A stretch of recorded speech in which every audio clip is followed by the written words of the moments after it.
So let's talk about Ryan Cahill's Of Blood and Fire, Book 1 in the Bound and the Broken series. So what we have here is what we might think of as classic fantasy. It's got all the classic fantasy elements: elves, dwarves, dragons, an evil empire, all that stuff. There's nothing really wrong with this from a setting perspective. I didn't really vibe with it, however. To me, this read like it had a Dungeons and Dragons vibe, which is not a vibe I particularly like in fantasy literature. If I want that vibe, I will go read Dungeons and Dragons novels, some of which are actually pretty good.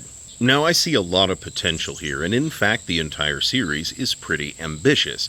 I didn't, however, feel like Cahill had the experience or the expertise or the skill level to pull off that potential. I had a more negative review filmed and edited and all that stuff, and I ended up not posting that. I'm posting this instead because there's a very heartfelt afterword in in this first book of The Bound and the Broken that I felt like this is clearly a passion project for Ryan Cahill, and I didn't feel like taking a dump on his dream project the way I felt I was doing in that video. That said, I did not enjoy this book. 3.2 out of 5 stars. I finished it. It wasn't awful, but it did not really sing for me. The plot feels choppy. I did not get into any of the characters, and I felt the prose itself was kind of disjointed.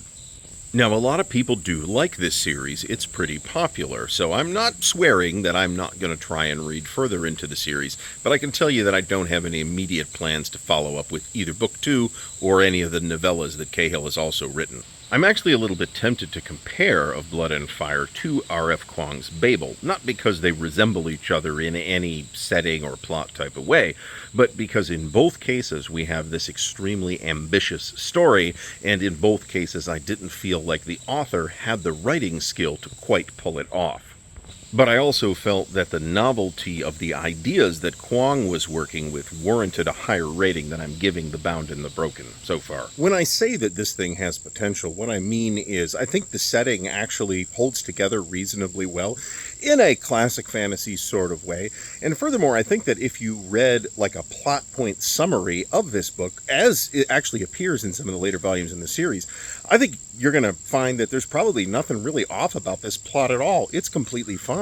You've also got some incidents, however, in the narrative itself that I don't think really make sense. You've got these untrained or barely trained teenagers going up against like Imperial soldiers and orcs and actual characters who are supposed to be badasses and besting them in a fairly convincing way. And I didn't feel like that made any sense. I also felt like Cahill was doing a pretty good thing by disavowing the time-worn fantasy trope of saying there's a prophecy about these characters. He explicitly has no prophecy. It says on the back of the book that the coming of this chosen one character was not foretold. I like that. I don't think that the elves or the dwarves or the giants that are in place in this world, at least so far as I could tell from this first book, really have anything particularly interesting going on that we haven't already seen from elves and dwarves and giants elsewhere. I don't really recommend this. I don't think I can really recommend it, but I will say that people who vibe with the classic fantasy feel of this might well like it. So I'm not recommending it, but I'm not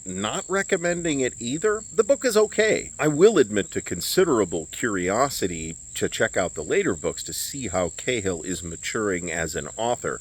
And I have actually read the preview of the third volume in the Bound and the Broken series, and I do think he is improving. And that's part of the reason why I say I might come back to this series at some point. Cahill's at a bit of a disadvantage here because I've just spent like the last 3 months reading good to outstanding books, and I feel like maybe I'm not giving him a fair shake because the book is not holding up that well in comparison to those other books. But that's not really fair. These books should be judged on their own terms. So again, The Bound and the Broken, I'm giving it 3.2 stars. You might well enjoy it more than I did.